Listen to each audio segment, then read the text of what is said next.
We're live. Yes. It even though we only do these every 2 weeks, it feels like we just did one.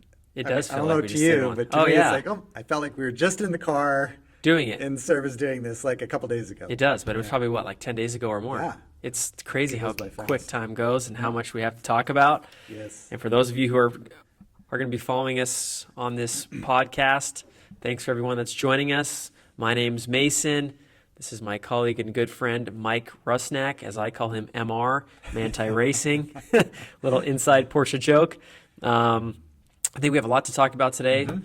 Me and Mike try not to talk about things when we're here at work about what we're going to be discussing. We just kind of make little points, and then we bring them into our session today. So I think we've got a lot to talk about. I've got quite a few notes here. Mm-hmm. So I think kind of the first thing that I want to talk about is we had briefly discussed PTS offerings and how do you know when they're being offered and when they're not being offered and kind of how that works. So do you want to maybe talk about that a little bit? So what I found is that they are completely full for this year. Yes. Any allocations or space that they had for paint to sample is already gone. Yeah, they're all done. But people are asking when do they know where they can place an order and order PTS? Yeah, so I think I would probably wait till the next probably model year. I think that's when we'll know more because as of right now, if you, for example, look at anything 911, it's going to say not offered. Yeah. A lot of people that were getting the 911 ST were trying to get paint to sample, and a very small percentage was even able to get that. So that's pretty telling. So Porsche's kind of shut it down. There's only certain windows that Porsche allows paint to sample. Yeah. Now we're pretty much shut down, and it goes by each model line. And I think it's just because, there's so much interest in it, but it takes them a lot of effort to kind of clear all the paint bins and, put that special paint color in there and spray the cars. And so it's a big, timely process, part of the reason it costs so much money and part of the reason they can only offer it for a short period of time. So for those of you who are going to be getting paint to sample cars, I'd say they're pretty lucky just because, hardly anybody's going to have them, whether it's an ST or even GT3RS for that matter. So Why doesn't Porsche build another building or something for PTS? I mean, it seems like that is always an issue. Since I started working here, paint to sample is always an issue. It's always a major issue. And I don't know if they do it, almost kind of like a Rolex watch where they just try to keep it very, limited so it helps the values of the cars. I have no idea, to be honest with you. But you're right. It always seems like it's an ongoing battle trying to get paint to sample cars, whether it's being offered, so it's nuts. So I didn't think about that, trying to keep it limited. Yeah. But I'd say that would keep somebody from buying a car. I would think if so. It's their dream to have a paint to sample 911. Yeah. They're going to be like, no, I have to have a paint to sample 911, so I have to wait. Yeah, you're right. I have a client that has ordered a GT3RS, and he didn't want the car if it wasn't paint to sample. Yeah. Which I get it. I mean, you're spending that much money. If you can, get a special car in special colors. So it's pretty fascinating. But yeah, so for When you those go of to Stuttgart, you got to ask that. I got to ask him. Yeah. Yes, which So I'm excited. What is the deal? Right. Speaking of Stuttgart, what's so the tell holdup? me, so what countries are you going to? Mason's going on vacation end of the year to Europe. So I'm excited. I've never been to Europe before. Going to be going with my girlfriend. We're going to be going to France to start, northern Italy, which I'm super excited. I know Mike's been there, many times. I'm going to be going to No, Milan. just once. Okay, once. Sounds like it's been more than once. I think because we went to many cities. That's probably what it is. And Mike is obsessed, which I'm sure I'm not going to want to come back. But I'm going to Milan, Venice, Lake Como. Then we're going to be going through Switzerland and doing Zermatt, Interlaken, Lake Lucerne. And we kind of end the trip in Stuttgart/Munich. So I'm really excited to finally go to the home of Porsche and, check out the museum. I tried to get a factory tour, but they were just all booked up just because people are doing Euro deliveries. So they also get a factory tour with that. So I'm only going to be able to go to the Porsche Museum and geek out there. But I'm, super excited. So did I hear 3 countries? I guess it'd Italy? be 4 because we have a layover in France for Paris. So we're going to spend one night there. Okay. And then the rest is Italy, Switzerland, and Germany. And you said you were renting a car part of it, or you're trying to rent I'm a car? thinking so. Oh, If you're not, talking about the train I think I'll setup. probably do a train. It seems like that's the best way to get around Europe, get a big train pass. However, I would, if I can, like to get a Porsche drive car when I'm in Germany and maybe take it on the yes. Autobahn. That's a Yes. lifelong dream. So when I'm there, maybe why not try? That So would be good content. I think that would be amazing content going down Autobahn in a Porsche drive car. With So Tala filming you and you Yeah. ear to ear grin. oh, yeah. I'm gonna love it. So I'm gonna try to do that. We'll see. They do offer the Porsche drive through the museum, so you can actually pick up the cars there. So hopefully I can just get, even if it's a 718, I'm hoping yeah. I can just rip it around for one day. That would be awesome. So Yeah. we'll see if time permits.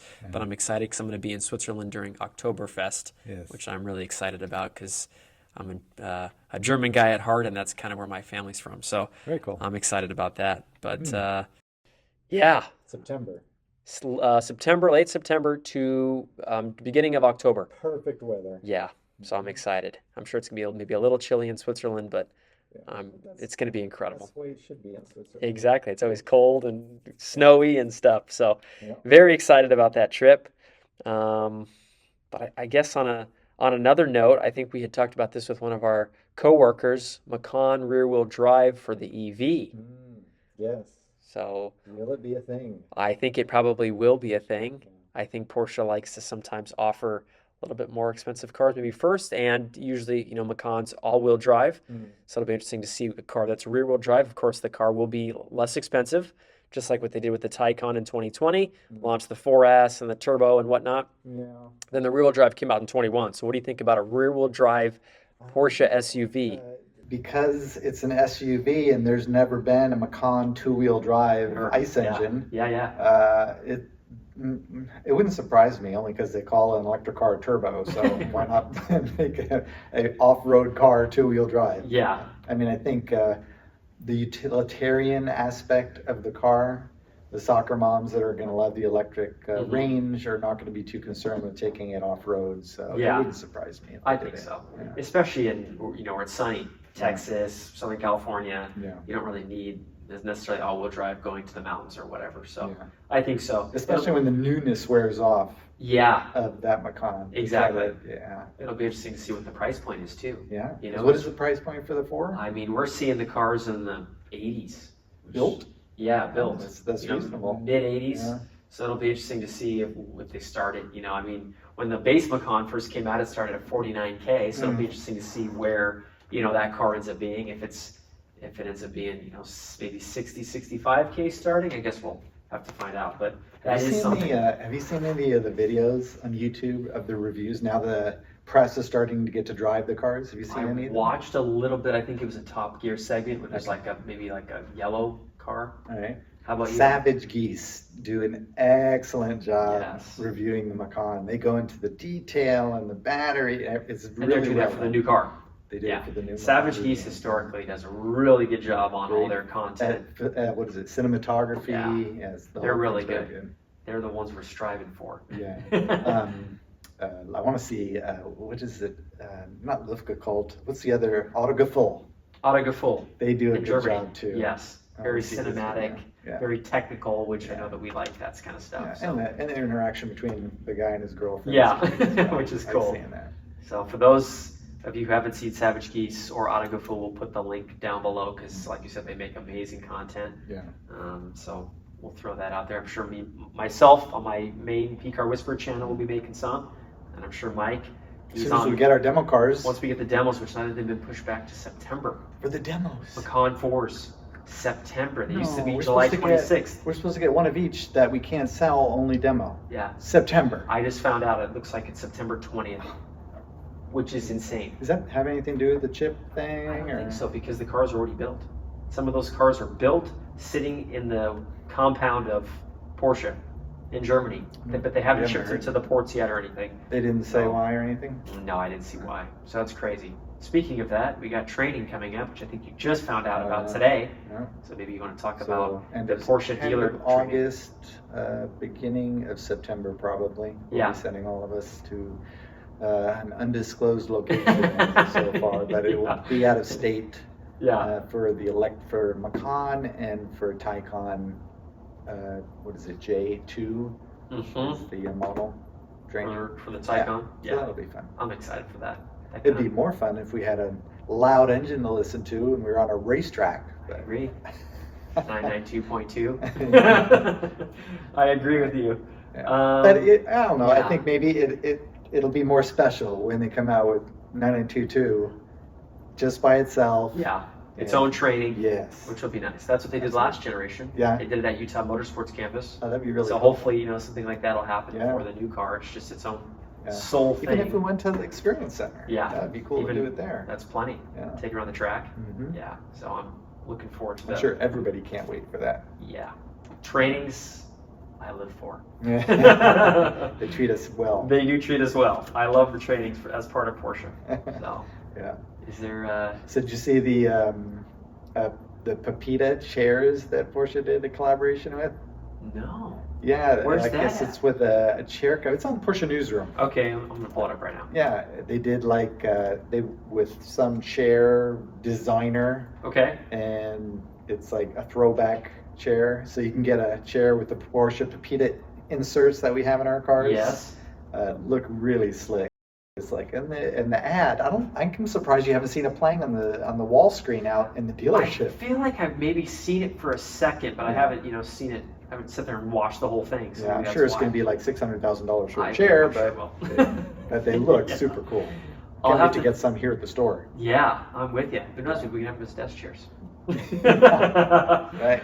I can't seem to find it this second, but I will go ahead and show it here on the screen as soon as right here. Yeah, where right this there. 918 is. Yeah, exactly. Let's see what else. Oh, okay. So you sent me this text. See if you remember. Yep. And the text just said "End of glory days." Yes. Let's get down and depressing. So we'll get down into the business. So I feel like the older I get, I'm obviously not that old, but the older I get, the more I like older cars. Kai's older than you. Yeah. Probably. I like older cars the older I get. Yeah. I feel like they have more raw feeling, they have better experience. We talked a little bit about 992 GT3RS. Mm-hmm. I drove Speedster, 911R, and GT3RS 4.0 all within a couple days of each other. Yes. And I know I took you in the Speedster. I've been in the 911R before, and I've briefly driven 4.0s. So I've always thought that the 911R was my dream car, and I would say that still stands true with the exception of GT3RS 4.0. I feel like the rawness of the car, how notchy the shifter is, how heavy the clutch pedal is, all these things, no extra nannies, as my dad likes to call it. I think that makes for a more fun driving experience. And so that's why I said, are the glory days over? That's something that's going to be interesting. I feel like now the new cars are so refined that they're so good, and it doesn't necessarily, take a super good driver to be able to drive them. Yeah. It's more kind of an autopilot, so to speak, just because they're so incredible downforce. At least they'll let you take off the, traction control and that stuff. Exactly. At least they'll let you take that off, but I still feel like they're too good. Yeah. So I feel like when a car almost scares me, I feel like it has more personality, and it makes me work for it. Yeah. And in that fact, I feel like the cars. Those glory days. Those glory days. Glory days of driving a car that scares you. Yes, I think those are kind of over. Yeah. I've driven GT3RS that doesn't scare me. I mean, I'm not probably good enough to even maximize the potential of that car with the downforce, but just all the extra fluff doesn't make for a really ultimate driving experience. Plus the computers. I mean, it's more screen than analog. A lot more screen. Yeah. The analogness part of it, I love. So I'm still trying to debate 911R GT3RS. I love the looks of 911R better than GT3RS 4.0, but I think GT3RS 4.0 may be taking the cake. I know that may be a surprise for you, but I think just the visceral sound, the lack of nannies, the size is smaller than 911R. Yeah. Those are two close top ones for me. And wasn't that the last of the stick shift RS cars? Yeah. 997, That's right? the end. Yeah. So they brought back, so then Ultraviolet or Mr. Purple came out in 16, then you got 991.2 again in 19, and then of course then we've got the new RS. They just keep growing in size. They're of course faster and faster each generation, but the driver car connection I think is gone a little bit, and I miss that, and I think that's why I said the glory days of those are over. Not that the new cars aren't great, but just the old school connection I think is kind of missing. Yes, now the cars when you were young. Yes, the cars when I was... It only gets worse, Mason. I know. I mean, About a decade ago, I bought a 1967 Volkswagen Beetle convertible. Cool. Because it was my first car. Yeah. And just to go in there and try to adjust the carburetor to get it to idle right and stuff, this just brings back so many memories and situations that you found yourself in that you had to just make it work. Right. Jimmy things and shim things and all that stuff is gone now. Now you have to hook it up to the OBD2. I think it's special to find out. like, to be able to have old school stuff like that. Like we were saying, there's no classic computers, but there are classic cars. Yes, and the classic cars I think are just going to keep going up in value. I mean, we've briefly talked about values, but even just that GT3RS is like $700,000 now, that 4.0. So it depends on miles and spec, but it's just incredible. I think it's just going to keep going up. We like to do a this or that part of our podcast for those of you who are first time joining us. So I'm going to do 911R. Or GT3RS 4.0. Now this is just a weekend car, not a daily driver, just for you to carve the canyons. And I know you've driven for sure 911R. Haven't driven the 4.0 except in the showroom. Yeah. And that was just the clutch pedal. Clutch is really heavy on that. Yes.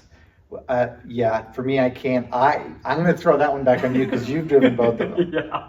I think looks are drivability 4.0. Yeah, interesting. I never thought I would say that. Yeah. But I think because of just the notchy shifter and the heavy clutch. I love that. To me, the R is pretty soft compared to the 4.0. And the shifter's amazing on the R, not to say it's not, but just the notchiness, you have to really be paying attention when you're driving the 4.0. You can't be screwing around. So I think for that, I'll take 4.0. And I know I have to stick with R, because that's the only one I've driven. I got to hang out with in your circle of friends to get to drive them, so because there's no way I'm going to drive a $700,000 car. Yeah, it's crazy. I'm very fortunate. So thank you to my friend that allows me and always comes by the store to drive those cars. So thank you very much. And I love how he says, drive it harder, drive it harder. I know, it's crazy. It's crazy. That's awesome. So I greatly appreciate you if you're watching this podcast. If it wasn't for you, I wouldn't have the opportunity to drive all the amazing cars and cars that nobody else drives. Appreciate it. I hear about it for days afterwards. Talking about his cars. For sure. Big time. So thank you. That's good.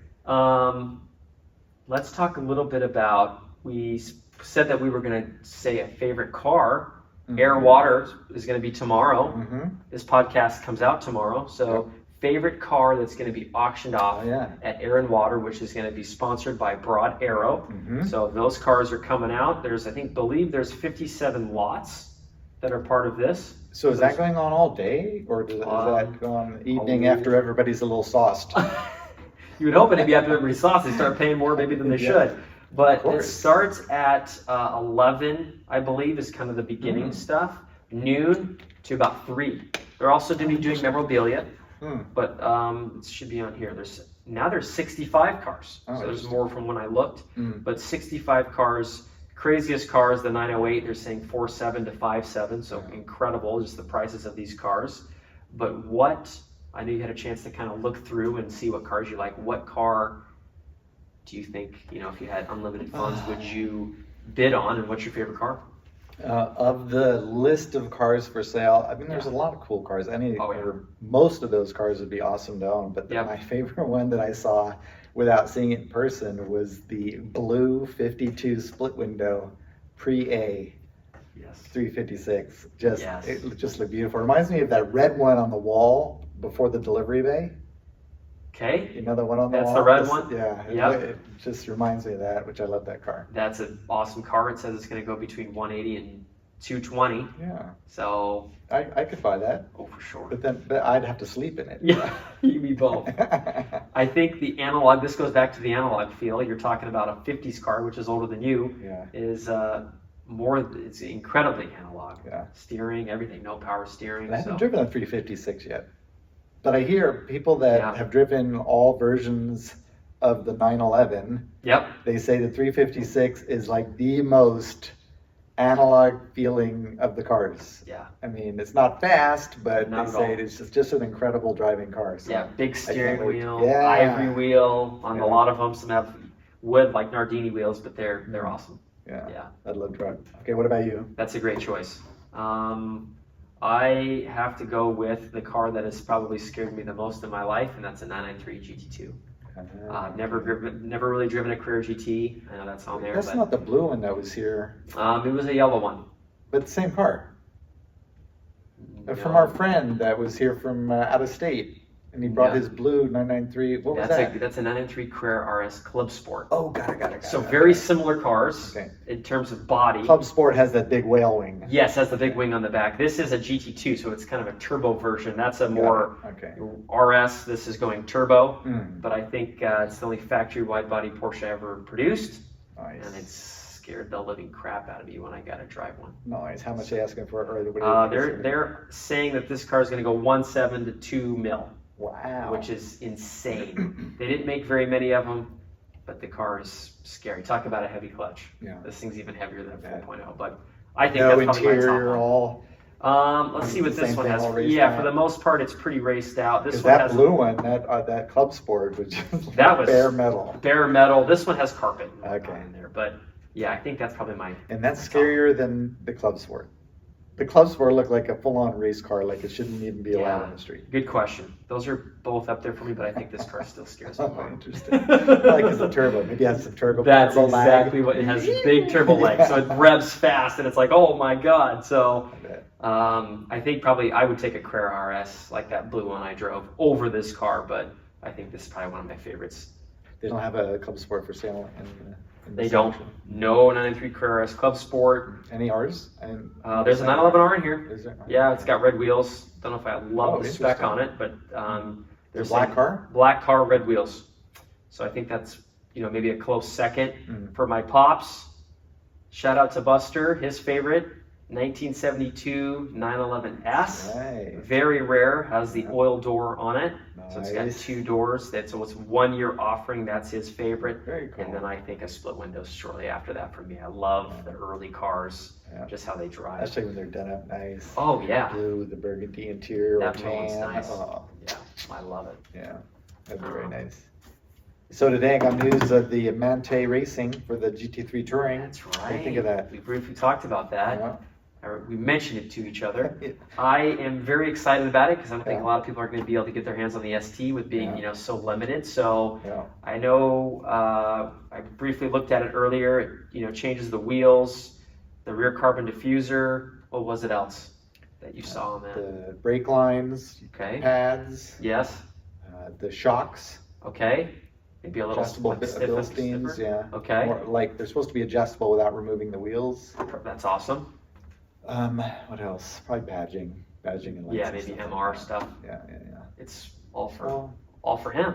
I'm ready. All for Mike, MR, You can get that for me. My anniversary is the 29th of next month. It's coming up, so maybe somebody can get that for you. GT3 Touring with MR package. Yeah, I think that'll be cool. Yeah. Just because the SC is so kind of unobtainable at this point. I think that'll be nice for those guys to experience. Yeah, if we were only a Mante Racing store. I know, I wish. We're not. I think we'll there's not that see many. one come in because we've seen some Mante Racing cars come in. I'm sure we will. I'm sure we'll see some MR Which cars. I'm surprised. Why would they bring it here if it's a Mante? Wouldn't they have to go to a Mante approved store? You would think so. Unless they're not touching anything. Mante. Yeah, just doing oil change or whatever. That's pretty basic. Brake fluid. And what was the cost of that package that you said?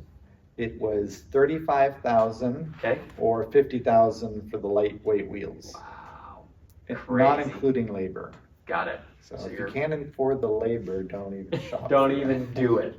Yeah, I'm excited for it. I think that's going to be pretty incredible. I always like MR products as well, so I think that'll be great. Yeah, that's a good offering. At first, I thought it was weird because usually MR's track-based touring. That's not really what it's for, but I can see maybe why they're doing it. That's a good idea. Yeah, I think it's a great idea. Still in the wing. Yeah, especially for all these people that are calling and wanting STs, and it's like, sorry. Yeah, sorry, I just can't get it. Another point I wanted to bring up, the Cayenne GTS was recently launched for the new Cayenne. That's right. So we're, I think, 40 horsepower jump. We're just about 500 horsepower now. V8 twin turbo. What are your thoughts on the new Cayenne GTS? Like anything GTS. Yeah. That's like the perfect Goldilocks package right in the middle. I agree. That will be the last of the Cayenne model designations. They're not going to have a turbo SE. Interesting. Yep. So it's either the hybrid turbo. Yep. Or the GTS. Wow. Yeah. So, but it looks like, you know, it looks like all the GTSs. Yeah. With the black interior, black trim. And they usually launch it in carmine red, Yeah. make it all black, which I mean, they did the same thing with this one. Yeah. So, but can you imagine that? 500 horse with the sport exhaust? Oh, it's gonna sound mean. I love GTS. It's gonna be a guy's car. I think so. Even just driving a regular Cayenne with the sport exhaust, the women, the wives are like, oh, it's too loud. It's too loud, I don't want that. And Yeah. the husband's like, Let's go. Yeah. It's gonna be me. Yeah. And like you said, the GTS is usually kind of the Well, good bread thing and that butter. you turn the loudness on and off, so it is a lot more subdued with that Yes, button off. with the burbles and whatnot. Yeah. That's usually, like you said, the sweet spot. So I'm hyped about that. Yeah. One last note that I had, I don't know if you have anything else here, is I had sent you a text podcast. Mm-hmm. It had to do with this GT3RS, that was going for $749 RS Tribute Edition.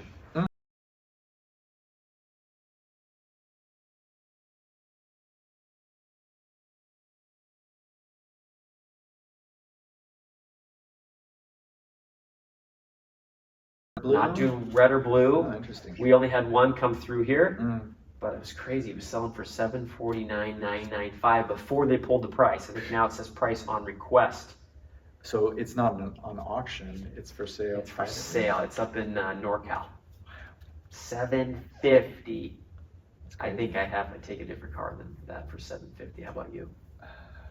That's Well, nuts. you know, if you're playing in that realm, you're probably estimating it's going to go up. You're probably thinking because it's a tribute, it's going to be $1 million car, so I Which could. it could be. Yeah. Only came to the U.S. Mhm. Very limited. So guys that are going to spend $750 on an RS tribute, they're going to buy it. It was on the trailer, off the trailer into their collection, then back on the trailer and onto another trailer, Yes, and they you're right. make- That's how flip it for works. another 300,000 or whatever. Never gonna go on the track. I'm sure. Yeah. Yeah. But Yeah, no, those cars are meant to be on the track. I Like agree. I've told you many times, if I would have the fortune to buy one of those, it would be parked at the garage at a racetrack. Yeah, That's the only place. why to do not? it. Yeah. Just rip that thing. You only live once. Why like preserve it? Try to rip Yeah. it as much as you can. Yeah. Makes sense. That's the way life goes. It is. The guys that would appreciate it, they don't play in that. Yeah, like we don't stratosphere. play in that realm, unfortunately. Yet. That's right. Exactly. Is there anything else you wanted to cover, Mike? Any other notes or any other news or anything? You know, one question I was going to ask you in the last podcast, but I passed it over when we were talking about other things, is what do you say to customers when they come in and they want to get a 911, say like an S, Okay. or a 4S, Yes. versus a GTS versus a GTS 4? How do you guide them as far as the 2-wheel drive versus the 4-wheel drive? I think that's a great question. Like if somebody Yeah. comes in and asks you that, I mean, you don't have that option with the turbo, with Yeah, it's all-wheel GT3s, drive, it's all, yes. but the S and the 4S are the same horsepower. Yeah. Is it a matter of, well, where do you live? Do you need the traction? Is it worth the 0.2 of a second faster? I think so. You know? I don't think it's necessarily, that. I tend to go for rear-wheel drive cars just Yeah. because of you can kick them out, if you take the traction control off. So I would Yeah. lean people more towards that. I think my only caveat is if you're getting the GTS and you can get a Career 4 GTS, Right. may option that because it's so limited. They I hardly see. make any. So I think if Okay. you're going GTS and you can get an all-wheel drive, Mhm. I'd probably push you towards that. If not, you'd probably get a Career S and still have a very similar experience. Unless, of course, I'm from Washington. Maybe you Mhm. want a 4S because it rains and whatnot. But I think an S is plenty. I don't think you necessarily need the 4S. Used to be wider body, so I maybe in the past would maybe go that way, but now they're all Yeah. the same body. So I think it all depends on how you're going to use the car. But I would probably try to get people to go more towards S and then a Career 4 GTS. Well, that's maybe a loaded question or And isn't it loaded the answer. type of thing where in the if you have a 4-wheel drive, if you have a Carrera S or GTS 4, Mhm. you can't opt in the larger fuel tank? Is that true? Can you get the extended That's a good range fuel question. tank if it's 4-wheel drive? Let's find out. I don't If it takes I don't that. remember off the top of my head. So we're talking. Because I remember talking to That's a good somebody who had a 4, and he said that, oh, I wish he had room for the bigger fuel tank because he's always filling up. And I was like, oh, I didn't know that you couldn't get a larger fuel tank in a 4S versus an S? It's a good question. It's not even loading right now. Mm. I could see why. Yeah, because maybe it's not. Four-wheel drive system. Yeah, because it takes up more room. But yeah. Anyway, for next time. Next time we'll cover that. We'll have the answer. Yes, because I can't seem to load it. But yeah, I can't remember off the top of my head for some reason. But yeah. Cool. Anything else you wanted to That's talk it. about? It's Friday. It's Friday. Let's get out of here. Woo! So for those of you, again, this is the first time watching us, we appreciate your support. If you want to hit the like and subscribe button down below. I'm also going to link Mike's personal TikTok, YouTube, as well as mine. I'm under Pcar Whisper. He's under his first and last name, Mike Rusnak. So thanks again. And look for Mason at Air and Water tomorrow. Yeah, He'll be there. Air and Water. I'll be there probably most of the day from about 9 to 3. So thanks for your guys' support. We'll see you guys in the next podcast about 2 weeks out. Thank you.